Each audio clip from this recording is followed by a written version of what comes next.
इस सेशन में हम जानकारी लेंगे कि हमारे पास HTML में कितने प्रकार की लिस्ट हैं, उनका प्रयोग किस प्रकार से किया जा सकता है और उनको प्रयोग करने के लिए किस प्रकार के एलिमेंट्स की हमें आवश्यकता रहती है। सबसे पहले जानकारी लेते हैं अनऑर्डर्ड लिस्ट के बारे में। यहाँ पे हमारे पास स्क्रीन में ब्राउजर में एक एग्जाम्पल उपलब्ध है, अनऑर्डर्ड लिस्ट एग्जाम्पल। यदि आप यहाँ ध्यान दें तो हमने यहाँ पे कुछ इन्फॉर्मेशन को लिस्टिंग बना के प्रयोग किया है। जैसे यहाँ पे computer basics, practical accounts, languages, software training, इन सभी टॉपिक्स के लिए एक लिस्ट डिफाइन की है। ये लिस्ट आपके पास डॉट्स दिखा रही है, अर्थात नंबरिंग ये नहीं दिखा रही, बल्कि इसको पॉइंट से डिस्क्राइब किया जा रहा है।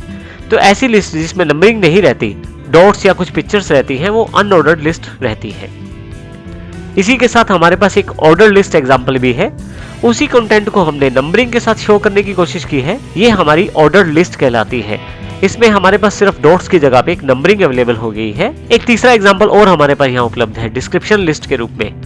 डिस्क्रिप्शन लिस्ट में एक ऊपर की तरफ टाइटल दिया गया है, नीचे उसको थोड़ा सा डिस्क्राइब किया गया है। इसी तरह से दूसरा टॉपिक कंप्लीट ट्रेनिंग, फिर नीचे थोड़ा सा डिस्क्रिप्शन, तीसरा टॉपिक और तीसरा थोड़ा सा डिस्क्रिप्शन। तो जब आपको डिस्क्रिप्शंस देने की आवश्यकता रहती है अपनी लिस्टिंग में, तो आप डिस्क्रिप्शन लिस्ट का प्रयोग कर सकते हैं। इसमें मुख्यतः एक हेडिंग रहता है और एक उसके नीचे उसकी डिस्क्रिप्शन रहती है। तो इस प्रकार हमारे पास मुख्यतः 3 तरह की लिस्टिंग है जो कि हम लोग प्रयोग करते हैं अपने HTML वेब पेजेस में। HTML वेब पेजेस की ये जो लिस्टिंग है ना केवल टेक्स्ट के साथ बल्कि पिक्चर्स के साथ भी अवेलेबल रहती है। अर्थात हम इन लिस्टिंग का प्रयोग अपने अनुसार कर सकते हैं कि क्या आप इसको अपने डेटा पे प्रयोग करना चाहते हैं, पिक्चर्स पे, टेबल्स में, किसी भी तरह के डेटा पे आप इसको प्रयोग कर सकते हैं। तो आइए सीखते हैं किस प्रकार से लिस्टिंग का प्रयोग किया जाता है और कौन कौन से एलिमेंट की आवश्यकता रहती है इन लिस्टिंग को अप्लाई करने के लिए। आइए अब इनको प्रैक्टिकल रूप में समझते हैं।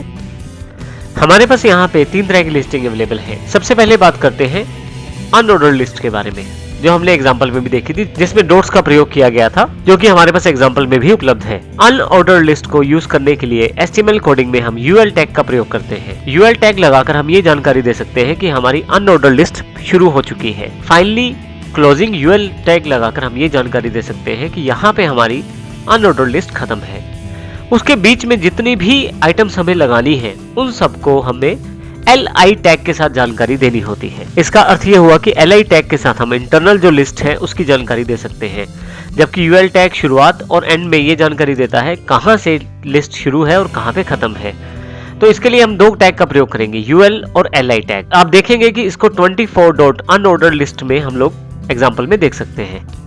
हमारे पास एक्सरसाइजेज में 24.unordered list.html के नाम से प्रोग्राम अवेलेबल है। मैं डबल क्लिक करके इसे खोल लेता हूं, जो कि अनऑर्डर्ड लिस्ट का है और हमारे पास यहाँ अवेलेबल है। इसकी कोडिंग की जानकारी के लिए मैं यहाँ right click, edit with notepad++ के साथ इसका सोर्स कोड भी साथ में खोल लेता हूँ। आइए अब देखते हैं इनको साइड बाय साइड लगा के इनमें क्या डिफरेंस है और किस प्रकार से हम इनका प्रयोग कर सकते हैं। यहाँ यदि आप देखें तो हमारे पास एक तरफ ब्राउजर में अनऑर्डर्ड लिस्ट का एग्जाम्पल है, दूसरी तरफ हमारे पास HTML की कोडिंग भी अवेलेबल है।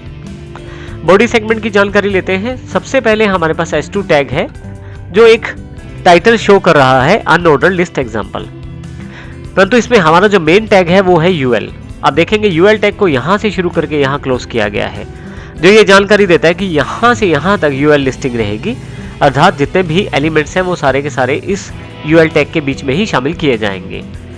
UL टैग ऊपर वाला ओपनिंग टैग है और नीचे वाला जहां लिस्ट को हम बंद करना चाहते हैं वो क्लोजिंग टैग है। आप यहां देखेंगे कि इसमें जितने भी लिस्ट एलिमेंट हम जोड़ना चाहते हैं उन सबको LI टैग के अंतर्गत रखा गया है।